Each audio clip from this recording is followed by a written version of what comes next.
तर आता आपण प्रथम तेलामध्ये इथे जिरं, हळद, लसूण चेचून टाकलेलं आहे, खरडा घातलेला आहे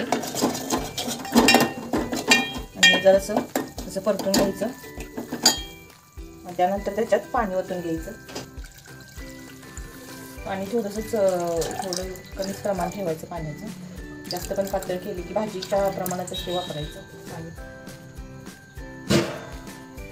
त्यामध्ये आता मीठ घालून घ्यायचं आहे आपण.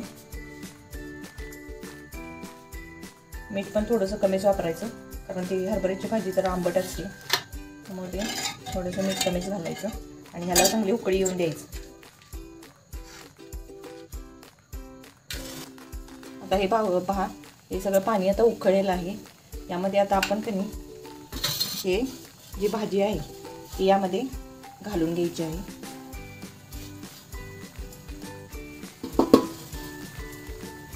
पूर्ण अशी भाजी सगळी यात घालायची आणि आता हे बघा, आता मी तुम्हाला एक सिक्रेट सांगते. ही भाजी घट्ट येण्यासाठी हे ज्वारीचं पीठ थोडंसं घ्यायचं, 1-2-3 चमचे ज्वारीचं पीठ घ्यायचं, त्यामध्ये असं थोडंसं पाणी मिक्स करायचं आणि असं पूर्ण हलवून घ्यायचं. असं याच्या गाठी होतात म्हणून हे असं हलवून घ्यायचं. त्या गाठी सगळ्या फोडून घ्यायच्या. नंतर हे त्या भाजीत असं ओतून घ्यायचं सगळं आणि असं लगेच पटकन हलवून घ्यायचं, नाही तर त्याच्या गाठी होतात. यामध्ये तुम्ही तांदूळ सुद्धा घालू शकता किंवा हरभरा डाळ घालू शकता, तुरीची डाळ घालू शकता. तुम्हाला जसं आवडत असेल तसं तुम्ही ते पण घालू शकता. मला आमच्यात आवडत नाही म्हणून आम्ही घालत नाही. जरी नाही घातलं तरी चालते. त्याचा घट्टपणा ज्वारीच्या पिठामुळे येतो. ज्वारीचं पीठ किंवा बेसन पीठसुद्धा चालतं. ज्वारीचं पीठ नसेल तर बेसन पीठसुद्धा चालतं, ते सुद्धा तुम्ही घालू शकता. पहा, आता आपण मीठ चाकून बघायचं आहे. मीठ कमी पण असेल तर थोडंसं आणि करून घातलं तरी चालते. आणि असं जरा शिजून द्यायची ती भाजी. त्याच्यावर जरा 1-2 मिनटं झाकण ठेवायचं.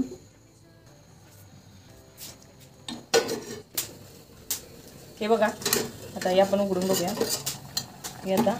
ही आपली भाजी 5 मिनटं शिजून द्यायची. शिजवून घेतलेली आहे. आता ही आपली भाजी तयार झालेली आहे. हे बघा, घट्टपणा यायला आला आहे भाजीला. भाजीतली डाळ तुम्ही जर टाकली तर ती शिजली की भाजी तयार झाली असं समजायचं. तर ही आपण ताटामध्ये घेऊया. ही पहा, ही आपली तयार झाली हरभऱ्याची भाजी. ही आता आपण हे चपाती बरोबर किंवा भाकरी बरोबर सुद्धा खाऊ शकतो आणि त्याच्यावर कांदा खूप छान लागतो. आणि ही भाजी उन्हाळ्यात गावाकडचे लोक खूप आवडीनं खातात. धन्यवाद.